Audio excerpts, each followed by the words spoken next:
नमस्कार दोस्तों, आज मैं तन्वी आप लोगों का अपने चैनल फिल्मी दीवाने के नए वीडियो में फिर से स्वागत करती हूँ। दोस्तों आज मैं बात करने जा रही हूँ बॉलीवुड की बेस्ट पेट्रियाटिक फिल्म्स के बारे में। दोस्तों सबसे पहले तो आप लोगों को देश के 74वें इंडिपेंडेंस डे की ढेर सारी शुभकामनाएं। दोस्तों आज मैं बात करने जा रही हूँ कुछ ऐसी फिल्मों के बारे में जो कि 15 अगस्त पे देखने के लिए एक ट्रीट टू वॉच है और हमारे अंदर देशभक्ति का एक अलग ही जज्बा जगा देती हैं। सो दोस्तों लेट्स गेट स्टार्टेड। दोस्तों मैं इस वीडियो को एक तरह से evolution of patriotic films in Bollywood की तरह से पेश करने वाली हूँ, जिसमें हम पहले बात करेंगे बॉलीवुड की best patriotic movies of 60s, 70s and 80s era, जो कि बॉलीवुड में पेट्रियाटिक फिल्मों में मनोज कुमार एरा के नाम से भी जाना जाता था। सो दोस्तों लेट्स गेट स्टार्टेड।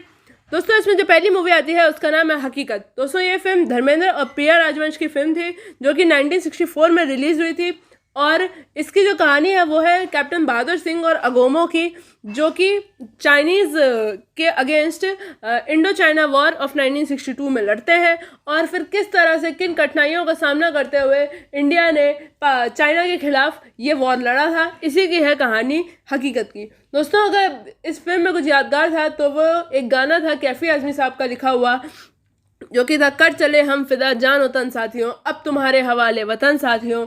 दोस्तों ये जो गाना है वो अगर सोल्जर्स को ट्रिब्यूट देने के लिए ये गाना काफ़ी ज़्यादा पॉपुलर है। और दोस्तों अगर हम बात करें इसमें दूसरी मूवी की तो वो नाम है शहीद, जो कि रिलीज हुई थी 1965 में।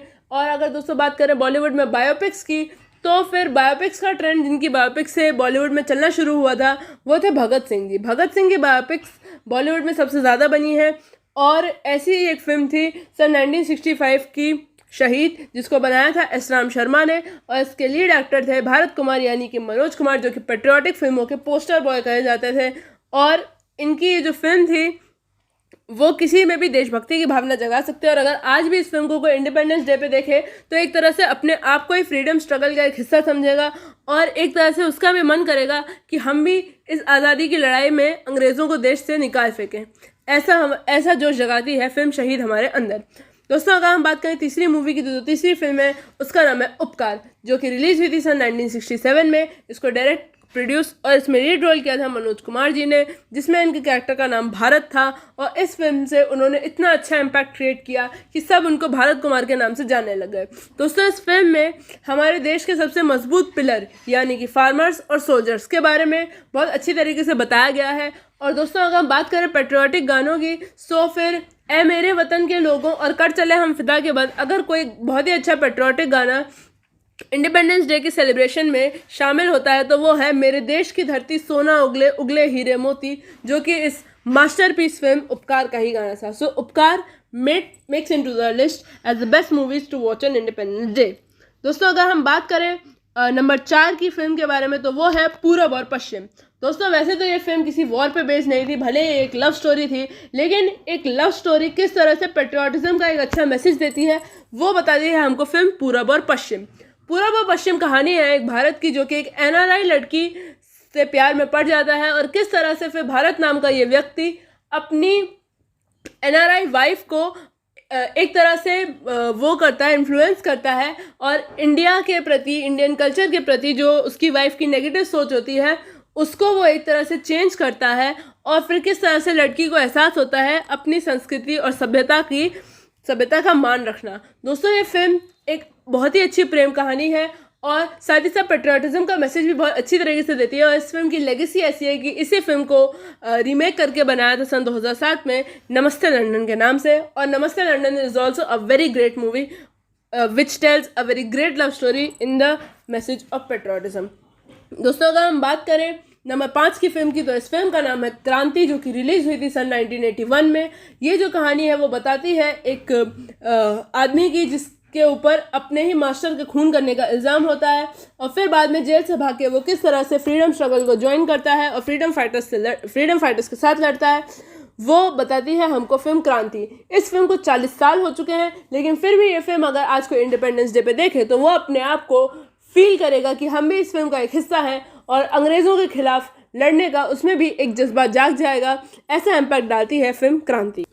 दोस्तों जो नंबर 6 पे फिल्म आती है यहाँ से शुरू होता है हमारा 90s और अर्ली 2000s का पेट्रियाटिक मूवीज़ का एरा, जो कि पेट्रियाटिक फिल्म्स के नाम में जाना जाता था एज सनी देओल्स एरा। सो दोस्तों जो छठी फिल्म इस लिस्ट में आती है और 90s एरा की पहली मूवी है उसका नाम है तिरंगा, जो कि रिलीज हुई थी 1993 में। ये कहानी बताती है हमें एक ब्रिगेडियर यानी राजकुमार जी और एक पुलिस इंस्पेक्टर यानी नाना पाटेकर जी, इनकी कहानी बताती है, जो कि एक टेररिस्ट को मिलके हंट डाउन करते हैं, जिसका प्लान होता है इंडिया में इवेट करना। फिर किस तरह से दिखाते हैं कि इस ब्रिगेडियर और पुलिस ऑफिसर की जोड़ी उस टेररिस्ट का पर्दाफाश करती है, उस टेररिस्ट का सर्वनाश करती है। दोस्तों, ये जो फिल्म है वो एक तरह से हमारे अंदर की देशभक्ति की भावना जगाती है और साथ ही साथ हमें भी एक तरह से इंस्पायर करती है to do something for the country. दोस्तों, 90s के एरा में ये बहुत ही ज़्यादा पॉपुलर पेट्रियाटिक फिल्म थी और तिरंगा फिल्म तो ऐसा क्रेज था इसका कि 90s में हर साल इसको इंडिपेंडेंस डे पे चलाया जाता था और बहुत सारे बच्चों की यादें जुड़ी होंगी इस फिल्म से, जो कि जिनकी अंदर देशभक्ति की भावना, देशभक्ति का जोश जागता था तिरंगा फिल्म देखकर। So Tiranga makes on to the list as the best patriotic movies of Bollywood 90s era. दोस्तों, नंबर 7 पे जो फिल्म आती है उसका तो कोई इंट्रोडक्शन की ज़रूरत है ही नहीं, बिकॉज जब भी बॉलीवुड में बात आती है पेट्रियाटिक फिल्म्स की, इस फिल्म के गाने, इस फिल्म के डायलॉग्स सभी याद आते हैं। और दोस्तों, इस फिल्म का नाम है बॉर्डर, जो कि बेस्ड थी 1971 बैटल ऑफ लोंगेवाला पे, और इस फिल्म को अवार्ड मिला था बेस्ट फिल्म और नेशनल इंटीग्रेशन पे। दोस्तों, इस फिल्म के जो गाने हैं, संदेशे आते हैं और मेरे दुश्मन मेरे भाई, वो एक तरह से हमें मजबूर करते हैं इन देश के शहीदों को नमन करने के लिए, और एक तरह से इसका गाना हिंदुस्तान हिंदुस्तान एक तरह से हमें मोटिवेट करने के लिए आता है। और इस फिल्म में सबकी परफॉर्मेंसेज इतनी अच्छी थी कि मतलब हम भी अपने आप को एक फौजी वाली फील लाते हैं। और इस फिल्म से कितने सारे ऐसे 90s के बच्चे थे जिन्होंने इंडियन आर्मी ज्वाइन करने का सोचा था इस फिल्म के बाद। So this movie was one of the best inspirational movies of 90s time. दोस्तों, अभी हम बात करते हैं अगली फिल्म की, जो कि नंबर 8 पे आती है, और नंबर 8 पे जो फिल्म आती है वो थी सन 2001 की फिल्म गदर, एक प्रेम कथा। दोस्तों, ये वैसे एक रोमांटिक मूवी थी जो कि पार्टीशन पे बेस्ड थी, जिसमें कहानी दिखाई जाती है एक इंडियन आदमी तारा सिंह और उनकी वाइफ सकीना, जो कि एक पाकिस्तानी है, जिनकी तारा सिंह जान बचाने के बाद उनसे शादी कर लेते हैं और फिर बाद में पाकिस्तान में वो जाते हैं अपनी बीवी को बचाने के लिए, क्योंकि उनके पाकिस्तानी पिता उनको वापस ले जाते हैं। और फिर किस तरह से ये आदमी अब सबसे लड़ता है पाकिस्तान में, क्योंकि अपनी पत्नी के लिए और अपने देश के मान के लिए जब उसके देश का अपमान होता है तो वो सह नहीं पाता और पूरे पाकिस्तान की सरकार के खिलाफ एक जंग छेड़ देता है। सो दोस्तों, गदर वैसे एक प्रेम कहानी थी, लेकिन फिर भी इस फिल्म में जिस तरह से पार्टीशन की एग्नी दिखाई गई थी, वो एक तरह से हमें भी अंदर तक दुखी कर देती है, अंदर तक झकझोर के रख देती है कि कितने पेनफुल तरीके से इस देश का पार्टीशन हुआ और कितनी बर्बरता से हिंदुओं का खून किया गया मुसलमानों द्वारा, और मुसलमान हिंदुओं के बीच में किस तरह से दंगे हुए वो दिखाते हैं। और इस फिल्म का जो एक डायलॉग है, हिंदुस्तान जिंदाबाद, हिंदुस्तान जिंदाबाद, वो एक तरह से किसी के भी अंदर बहुत ज़्यादा एनर्जी भर देगा। So Gadar makes on to the list. दोस्तों, अगर हम बात करते हैं नंबर 9 पे आई फिल्म की, तो वो थी सन 2002 की film the legend of Bhagat Singh. दोस्तों, 2002 एक ऐसा साल था जहाँ पे भगत सिंह की 3 बायोपिक्स रिलीज हुई थी, पर उसमें जो बेस्ट मूवी थी उसका नाम था the legend of Bhagat Singh, जिसमें अजय देवगन ने एक बहुत ही अच्छी परफॉर्मेंस दी थी एज भगत सिंह। एंड ये फिल्म उनकी नेशनल अवार्ड विनिंग परफॉर्मेंस थी, इसके उन्हें नेशनल अवार्ड भी मिला था। और ये फिल्म तो जब भी बॉलीवुड की बेस्ट पेट्रियाटिक फिल्म्स की बात आती है तो फ्रीडम स्ट्रगल पे अब तक की बनी सबसे अमेजिंग मूवी है the legend of Bhagat Singh, और इसीलिए this movie makes on to the list. दोस्तों, नंबर 10 पे जो फिल्म आती है वो है अब तुम्हारे हवाले वतन साथियों, जो कि रिलीज हुई थी सन 2004 में। बॉक्स ऑफिस पे उस टाइम पे इतना अच्छा कमाल नहीं दिखा पाई थी, लेकिन इंडिपेंडेंस डे पे अगर किसी को भी अपने अंदर देशभक्ति जगानी है या फिर इंडियन आर्मी में बनी एक बहुत ही अच्छी फिल्म देखनी है, सो अब तुम्हारे हवाले वतन साथियों is the best movie for them. दोस्तों, ये फिल्म है वो एक कहानी दिखाती है इंडिया के डिफेंस मिनिस्टर की, जो कि टेररिस्ट अटैक को रोकने के लिए बेस्ट ट्राई करता है एक पिलग्रिमेज पे, अमरनाथ यात्रा पे। और एक कहानी दिखाई जाती है दूसरी तरफ एक प्रिजनर ऑफ वॉर यानी अक्षय कुमार के कैरेक्टर राजीव की, और तीसरी साइड कहानी दिखाती है ये डिफेंस मिनिस्टर के पोते बॉबी देओल की कैरेक्टर की, जो कि एक केयरलेस आर्मी ऑफिसर होता है, लेकिन बाद में किस तरह से वो सीरियस हो जाता है अपनी लाइफ में इंडियन आर्मी को लेकर, सेवा को लेकर। फिर बाद में किस तरह से ये तीनों कैरेक्टर्स एक साथ मिलते हैं और अमरनाथ यात्रा पे होने वाले इस टेररिस्ट अटैक को रोकने का प्लान बनाते हैं, और पाकिस्तान से बाद में किस तरह से ये एक पीस भी फॉर्म करते हैं। ये है कहानी अब तुम्हारे हवाले वतन साथियों। दोस्तों नंबर 11 पे जो फिल्म आती है उसका नाम है रंग दे बसंती। दोस्तों अब ये एरा शुरू हो रहा है लेट 2000 से लेके अब तक का। तो दोस्तों रंग दे बसंती जो है वो आती है नंबर 11 पे, जो कि 2006 की फिल्म है। ये कहानी है 4 युवा लड़कों की और एक लड़की की, जो कि एक ब्रिटिश फिल्म मेकर की डॉक्यूमेंट्री में काम कर रहे होते हैं। वो डॉक्यूमेंट्री होती है इंडियन फ्रीडम स्ट्रगल पे, और किस तरह से काम करते करते उनमें भी एक तरह से देशभक्ति का जोश जगता है और वो देश के फ्रीडम फाइटर्स की वैल्यू करना शुरू करते हैं। लेकिन फिर उनकी ज़िंदगी में एक ऐसा टर्न आता है जब वो भी इन फ्रीडम फाइटर्स के ही रास्ते पे चलना शुरू करते हैं और गवर्नमेंट के करप्शन के खिलाफ एक जंग छेड़ देते हैं, ठीक उसी तरह जिस तरह से भारतीय लोगों ने जंग लड़ी थी अंग्रेज़ों के खिलाफ।